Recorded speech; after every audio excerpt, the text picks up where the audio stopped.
Ini pertama kali saya ada di Jumat apa namanya Pak? GPSDI Kristus Ajaib. GPSDI Kristus Ajaib. Kristus Ajaib. Nah, mana daerah Lani. Lani. Ya. Oh iya, dan bukan Kimi ini ya? Iya, Kampung Lani. Kalau ini dia Pak. Oke, begitu. Nah, saudara ikuti dari rumah. Coba cari di Google, ada nggak daerah ini? Oke, baik, bersyukur kepada Tuhan karena waktu yang manis Tuhan berikan. Hari ini ada 2 porsi makan, siap tidak? Loh, Siap. betul? Siap. Bukan makanan jasmani, makanan dari surga. Saya mendahului, nanti Pak Edu melanjutkan. Pak Edu pernah kesini nggak? Belum, pas begitu ya. Jadi ini di sini banyak hamba Tuhan juga. Mau 5 porsi? Nah, ketahuan nggak suka. Baik, yang di rumah siap-siap juga ya. Oke. Nah, kira-kira yang gantian pasar bisa ikut karena semalam kami masih negosiasi. Seharusnya nanti jam 11 Indonesia Timur minta sudah. Ini tempatnya ke luar kota, saya juga belum tahu siapa atau tidak. Nah, mudah-mudahan yang dari dan pasar bisa ikut gabung juga. Baik, kita mau belajar.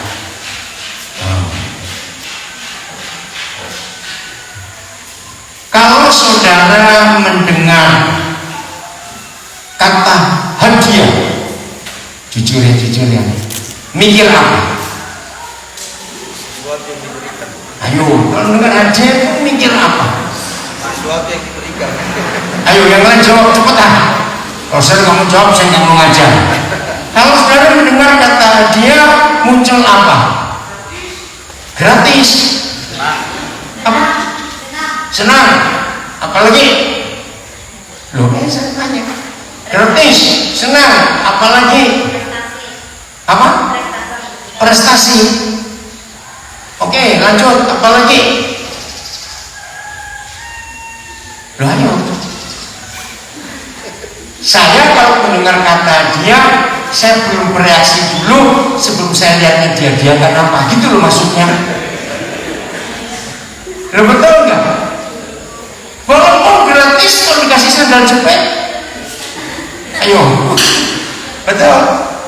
Nah, yang kedua, hadiah itu sangat ditentukan siapa yang memberi. Betul atau salah? Loh, saya tanya jawab.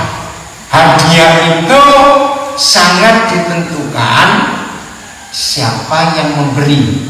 Betul atau tidak? Sungguh? Betul? Pintar semua kalau begitu. Nah, hari ini kita akan melihat sebuah fakta.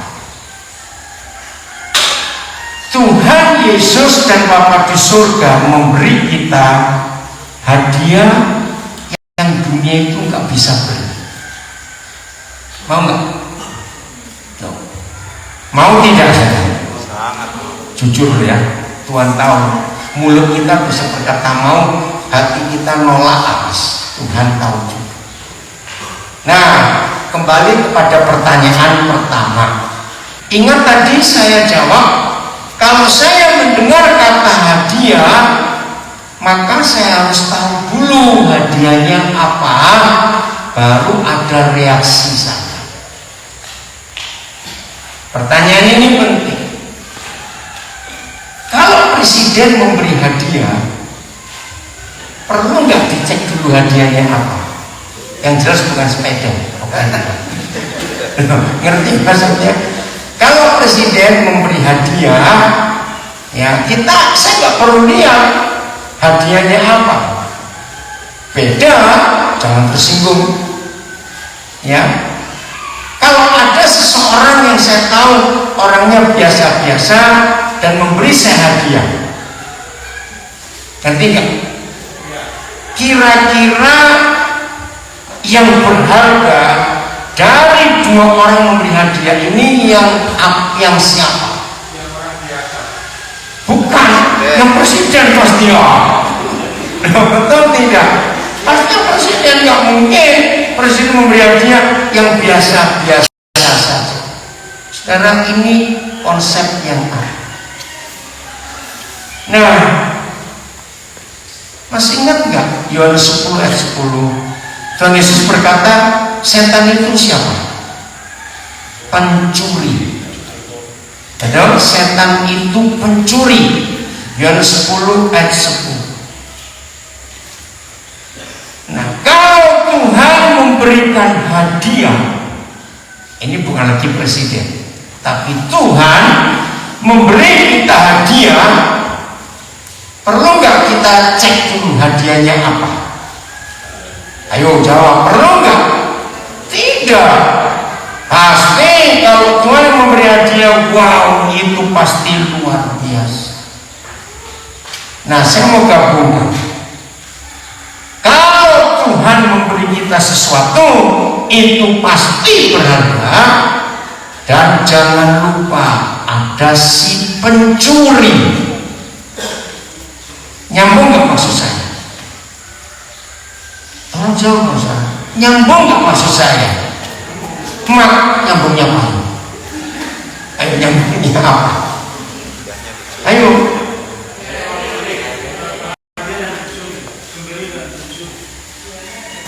Iya, jadi gini. Kalau ada hadiah yang dari Tuhan pasti luar biasa.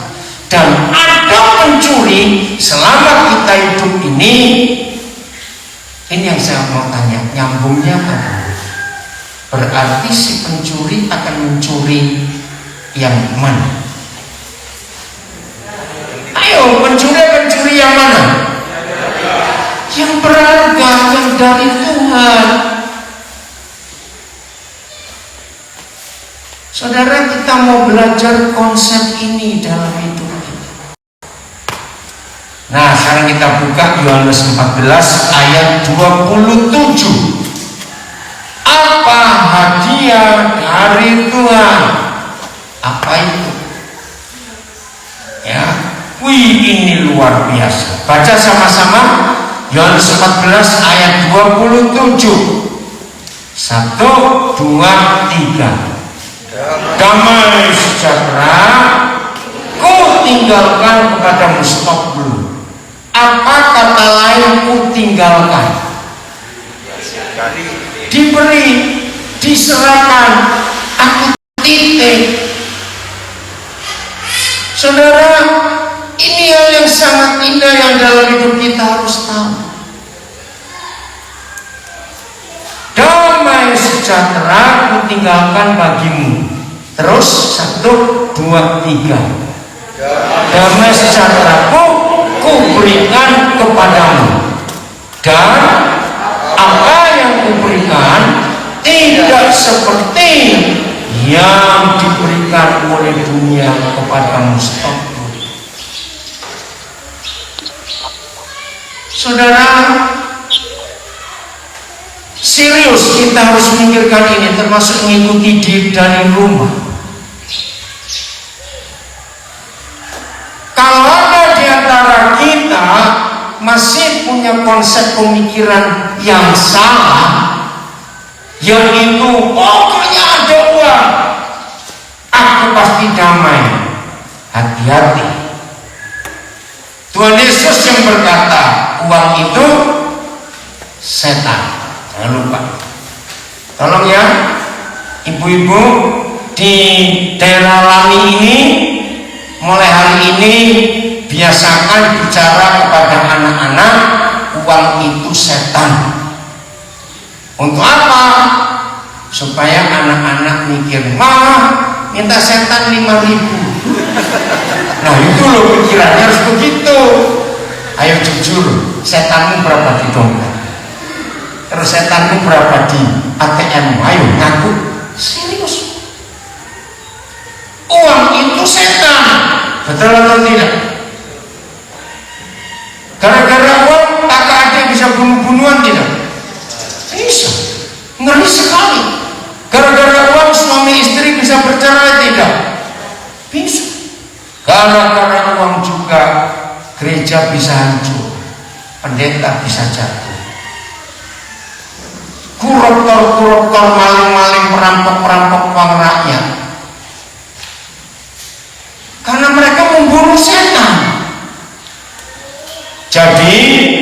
Hanya Tuhan Yesus yang berkata uang itu saya balik. Kalau ada orang merasakan damai sejahtera karena saldonya banyak, berarti yang buat orang itu rasa damai siapa? Nah itu dia.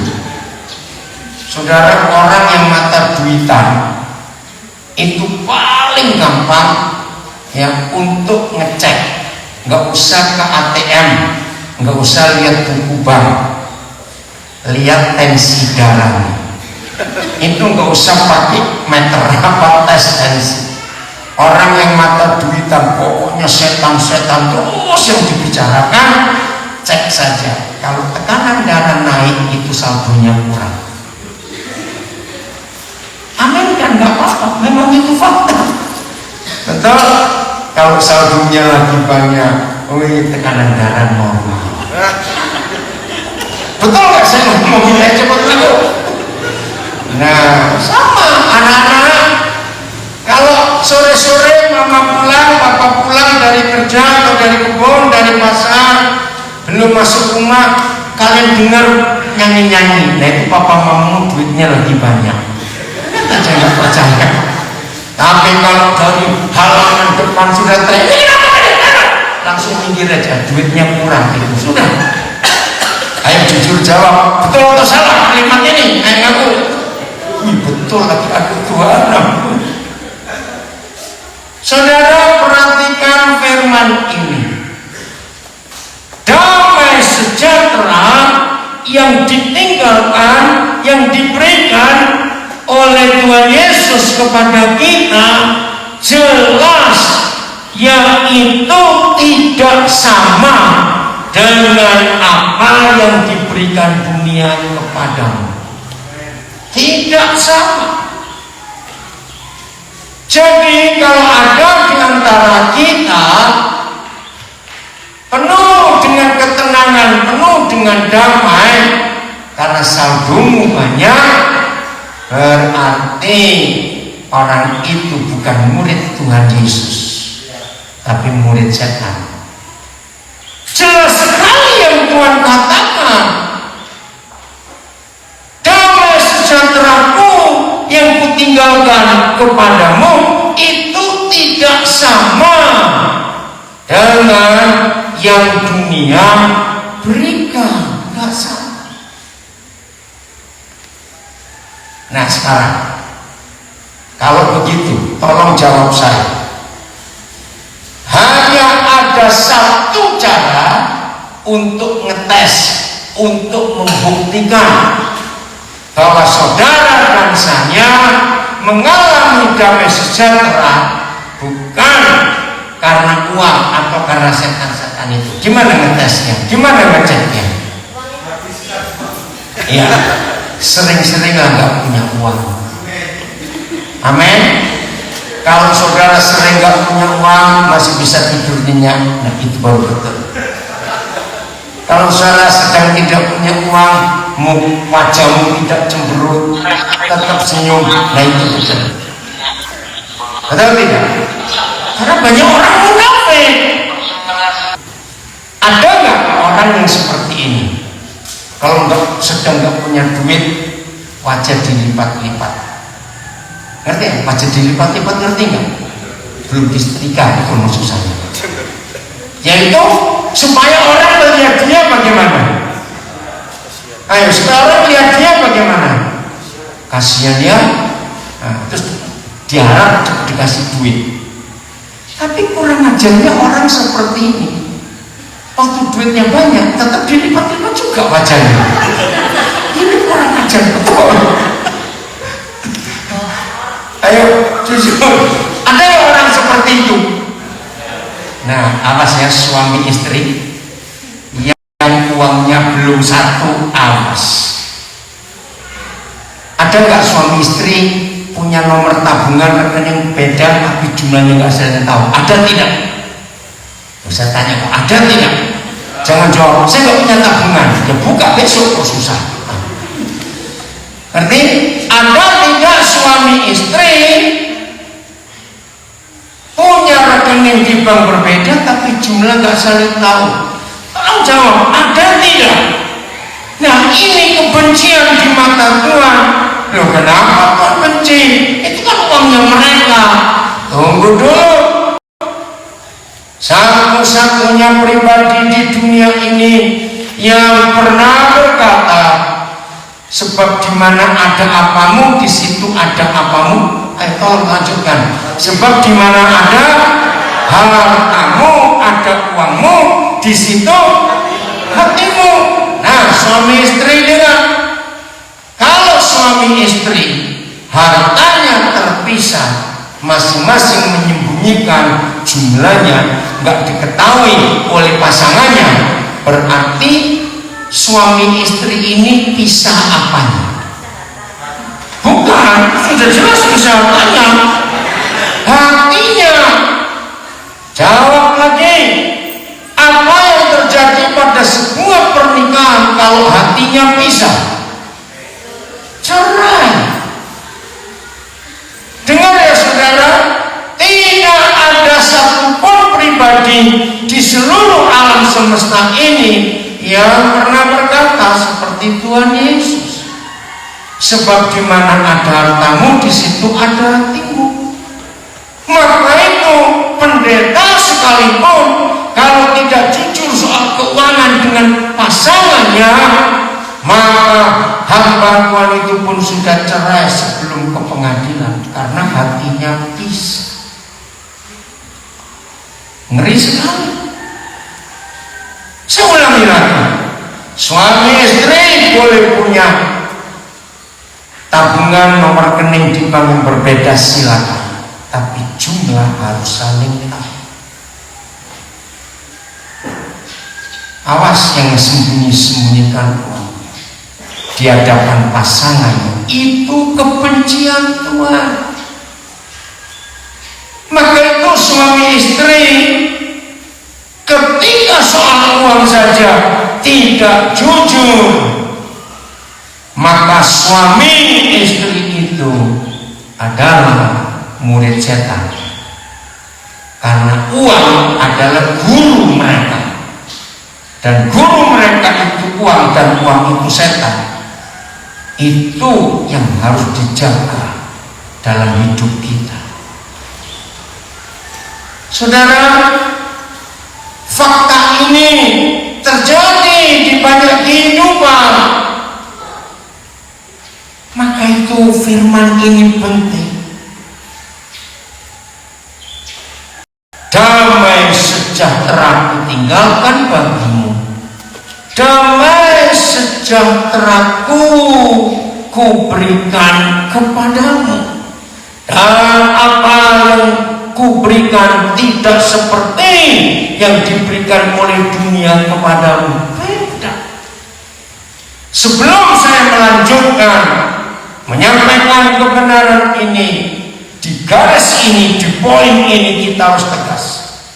Siapa di antara saudara, termasuk mengikuti dari rumah, yang sukacita damai sejahteramu ditentukan oleh uangmu, maka orang itu tidak layak disebut murid Tuhan Yesus, tidak layak disebut anak Bapa di surga.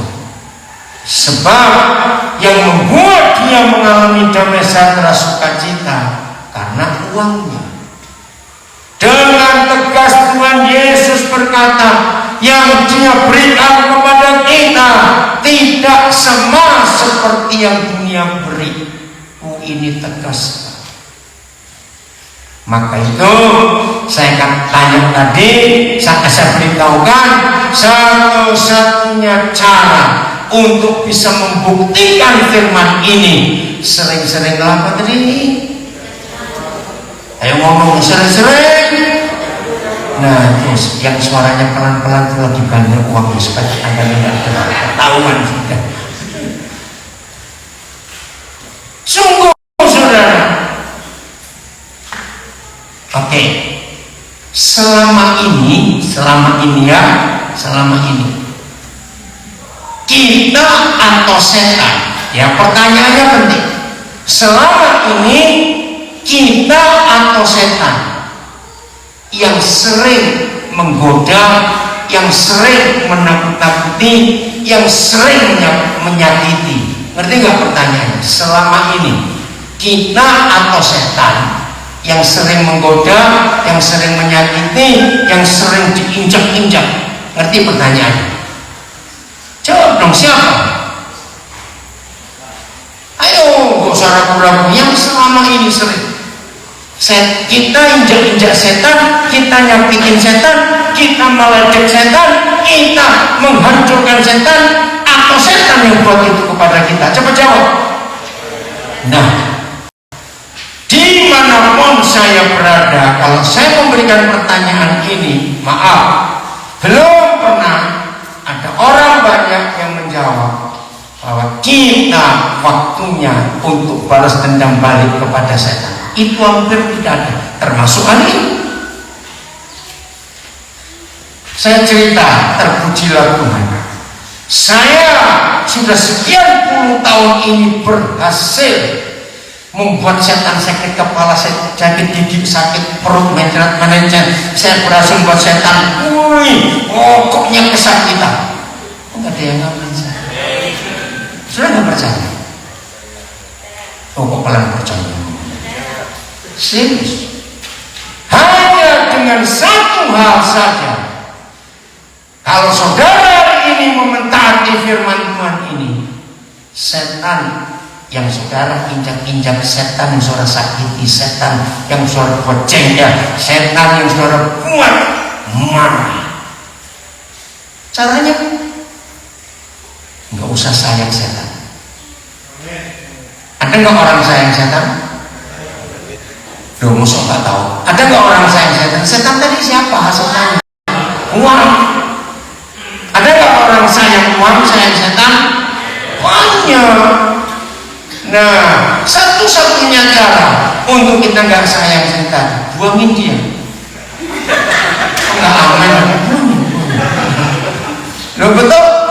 Kalau sayang siapa ini? Disimpan-simpan, dipeluk-peluk, dilihatin angkanya tiap hari. Loh, serius saudara? Pengen gak sih kalau dendam pada setan? Loh, jawabannya pelan lagi.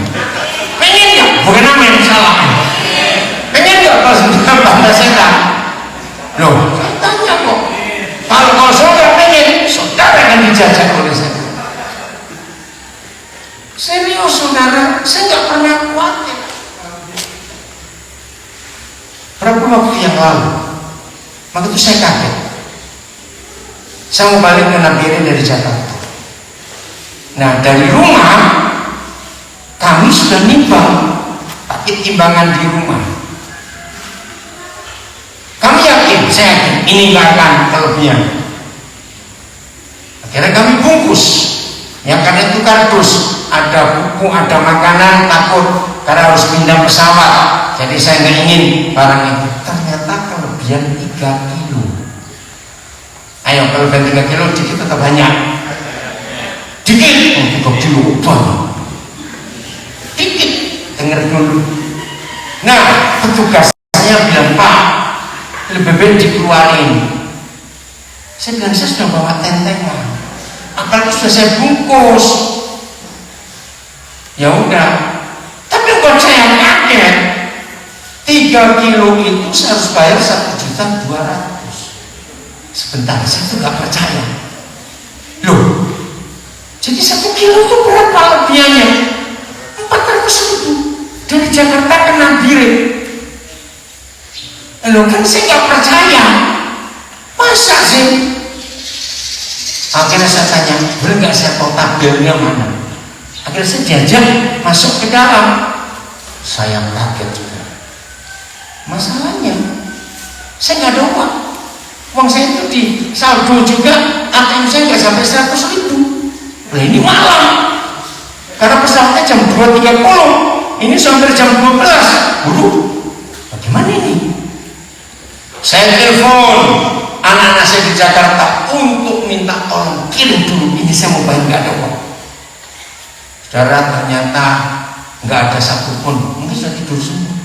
Nah, saya nggak mungkin juga telepon ke papa. Lebih pagi lagi sudah. Aduh, bagaimana ini? Untung waktunya masih panjang. Nah, itu loh saya. Nah, terus ada satu petugas yang agak kurang ajar menurut saya.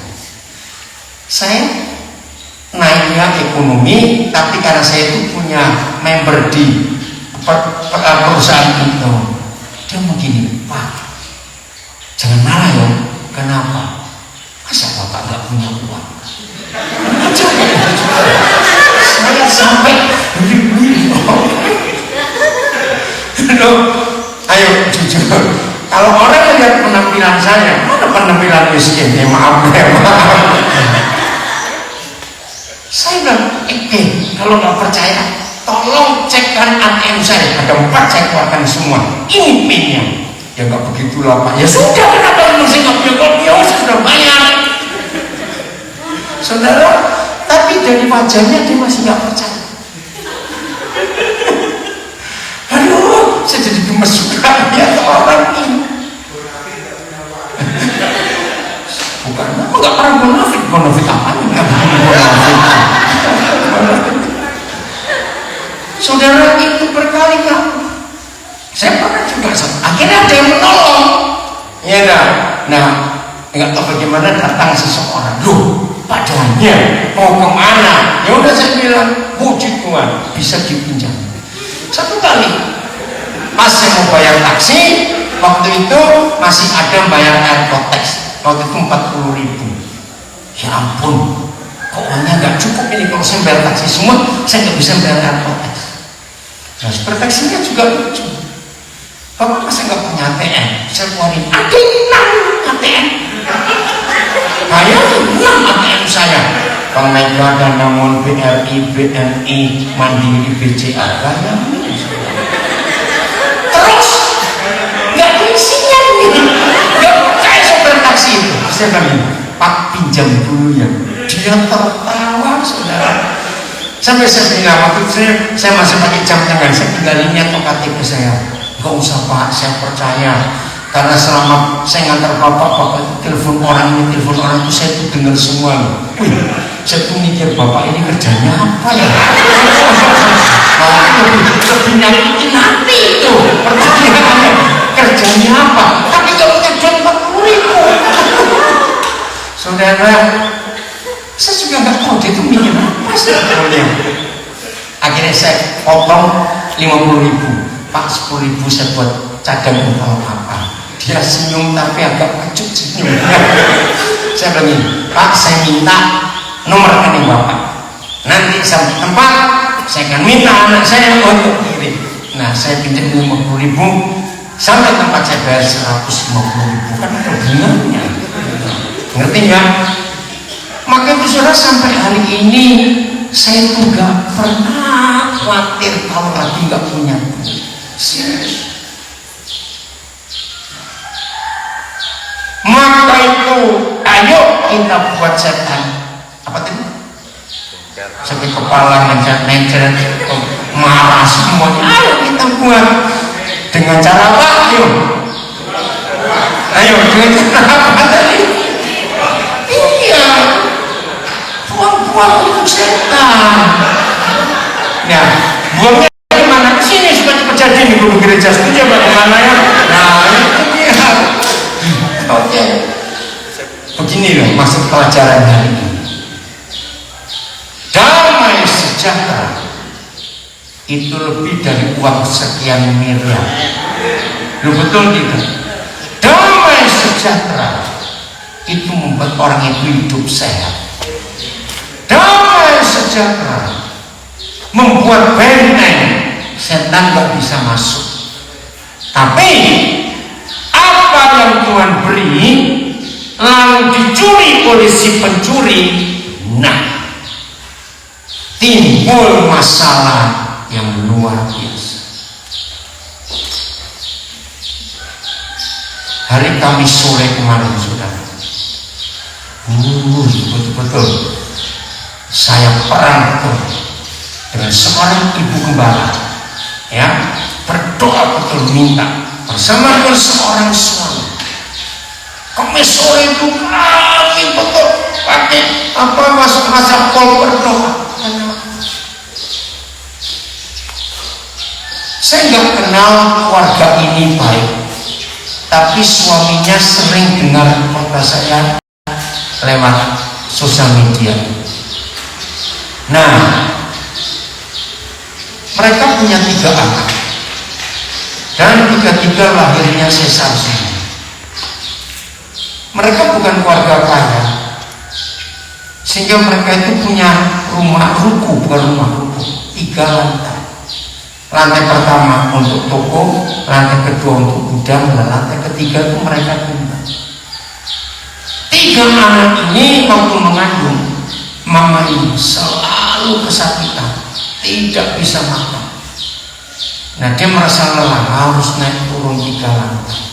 Jadi sebelum hari Kamis itu kami sudah diskusi, libatkan ibu kembarannya. Karena saya tanya, waktu suami ini bilang, siapa yang dia respect? Kembarannya. Kalau begitu saya minta nomor telepon. Saya bicara dengan ibu kembarannya. Ternyata ibu kembaran pun sudah kehabisan akal untuk menenangkan dia. Jadi istri ini tetap ngotot mau dikubur, mau dikurek. Karena kandungan belum ketahuan 3 minggu, belum sampai 4 minggu. Dan dia ngotot, ini masih darah. Tidak mungkin, saya nggak salah. Kalau saya membuang dia. Nah, apalagi seorang dokter yang memeriksa dia, yang mengoperasi anak ketiganya, dia bilang ini risiko besar kalau ibu tetap hamil dan operasi lagi.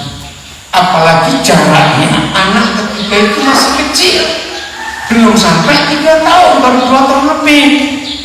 Waduh, pokoknya saudara marah. Nah, Kamis itu sore, saudara ngotot, aku mau ke dokter, aku mau buang anak. Suami itu sampai bilang, sudahlah itu anakku, aku mau jaga dia. Sudahlah percaya. Kami sudah berunding bagaimana supaya buat kamar di lantai 1. Entah usahanya bagaimana. Nah, kan gak pakai pembantu. Sampai saya bilang, saya akan bayar pembantu. Pagi datang, sore pulang. Sudah. Pokoknya diusahakan bermacam cara, tidak bisa. Saudara, ini masalahnya setan sedang bekerja. Nah, saya pakai ayat ini, Tuhan berikan dia damai sejahtera untuk menerima anak itu, walaupun resikonya besar. Nah, Kamis itu kami perang betul-betul. Ternyata ada satu cara yang membuat yang kami tidak pernah mikir. Akhirnya tetap pergi sendiri ke dokter, tidak mau diantar. Waduh, ketika istrinya pergi, suami ini dari pembalap telepon, ayo kita berdoa lagi. Saya perangi betul si setan itu, kurang ajar sekali. Saya bilang pada suaminya ini, jangan kehilangan damai sejahtera sukacita. Jangan. Kamu tetap suami, masih punya hak untuk merebut anakmu itu. Tapi gimana? Saudara, saudara ini, bayangkan saudara. Puji Tuhan punya caranya. Dia datang ke semua dokter kandungan di kota mereka tinggal, kota kecil. Wih, begitu istri ini balik, ibu kembali telepon saya. Pak, kita mana? Gimana ceritanya? Ternyata dia sudah keliling semua dokter kandungan, baik yang dia kenal maupun yang tidak. Ternyata tidak ada satupun yang mau membuang anak itu. Wih, saudara, cara Tuhan luar biasa. Saya yakinkan suaminya, kamu masih punya otoritas untuk merebut. Itu cara kerja setan. Akhirnya Tuhan bekerja jangan hebat. Nah, damai sejahtera ini melebihi apapun juga. Katakan apa? Maka itu jangan sibuk untuk mencari yang lain dalam hidup ini kecuali satu ini, saudara, damai sejahtera. Itu segala-galanya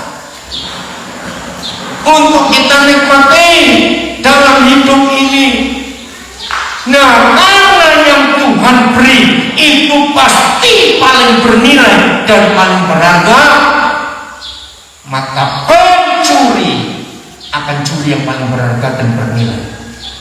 Betul gitu? Nah, sekarang kita lihat, buat pencuri untuk mencuri yang berharga dan bernilai, yaitu damai sejahtera Tuhan Yesus ini, mudah atau susah? Jawab, mudah atau susah? Atau susah benar aja. Bagi si pencuri untuk mencuri damai sejahtera Kristus ini, mudah atau susah? Sangat mudah. Jujur ya suami istri, mudah nggak si kunyuk itu membuat kejengkelan di antara suami istri? Ayo jawab. Si kunyuk itu mudah nggak membuat kejengkelan dalam hidup suami istri? Saya tanya, ayo jawab. Bosan nggak jawab ya? Ayo, mudah atau susah? Sangat mudah. Oke, dengar baik-baik. Kalau suami istri sangat mudah dicuri damai sejahteranya oleh si setan itu, seharusnya kalau orang sudah berkali-kali mengalami kecurian, dengar pertanyaan, kalau ada orang rumahnya sudah berkali-kali mengalami pencurian, harusnya orang yang punya rumah itu harus bagaimana? Ayo cepat, ada 3 hal. Harusnya bagaimana? Cepat. Yang pertama bukan waspada, mencari pintu dia bisa masuk. Loh ya atau tidak? Di mana bisa masuk? Oke. Nomor 2, waspada. Nomor 3, barang-barang yang berharga itu kita harus tempatkan di tempat yang khusus supaya pencuri itu nggak masuk.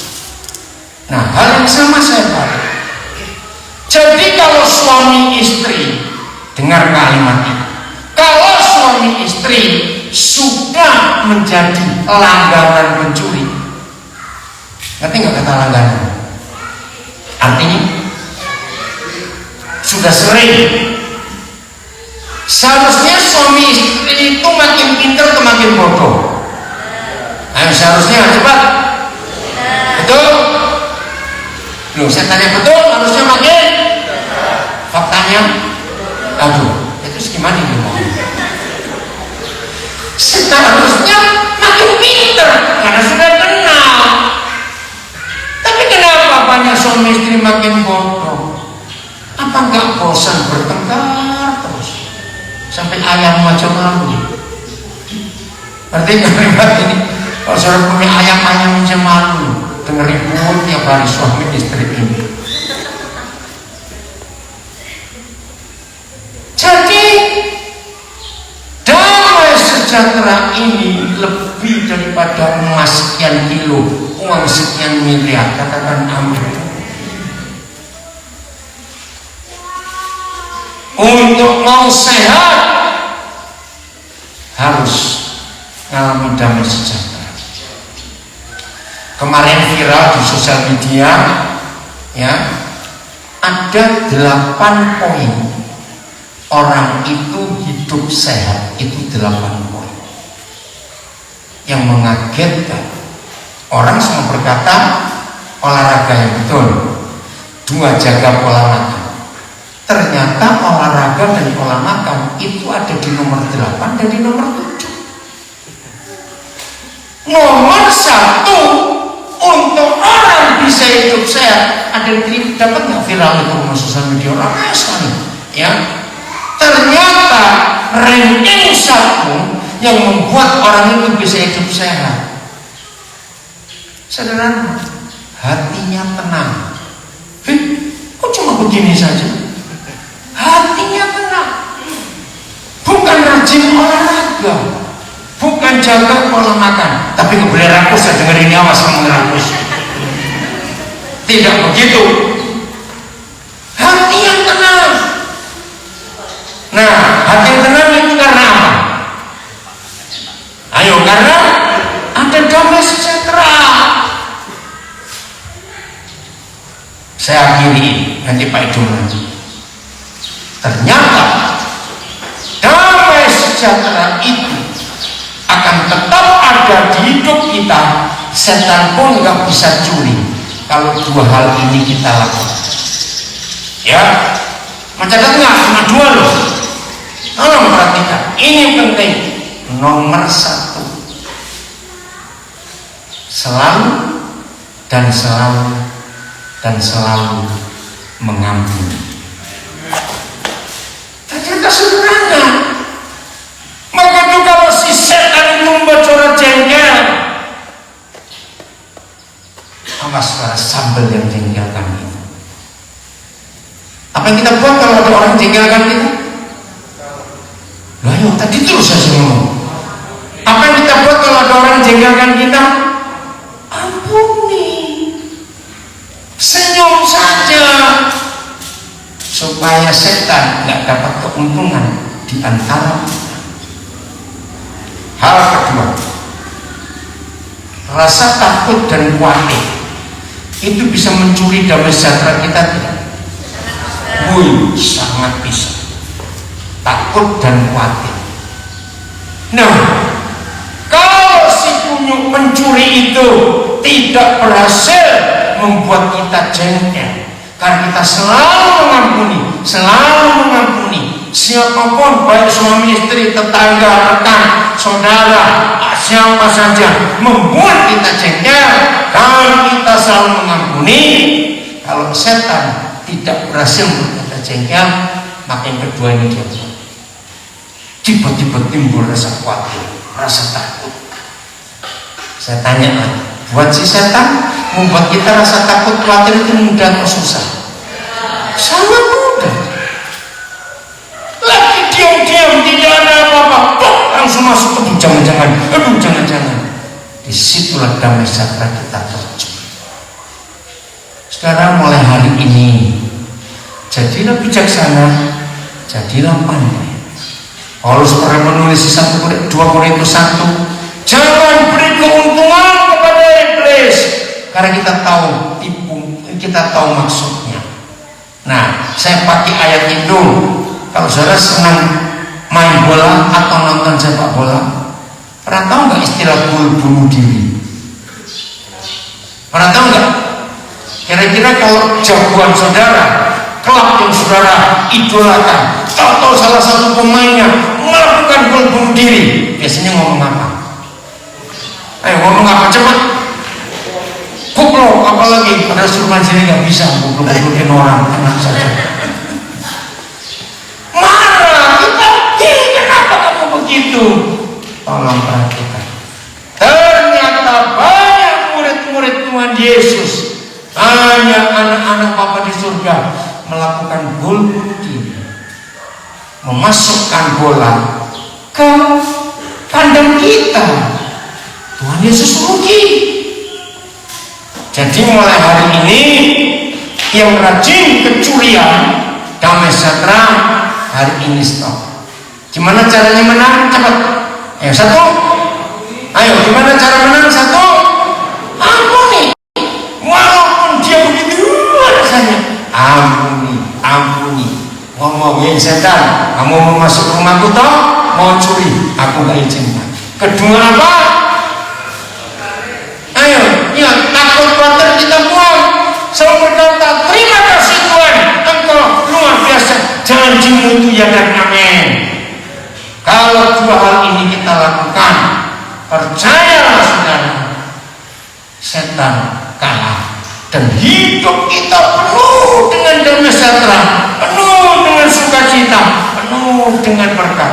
Dan akhirnya orang-orang di sekitar kita akan melihat damai sejahtera. Itulah surga lewat hidup kita, lewat keluarga kita semuanya. Katakan amin.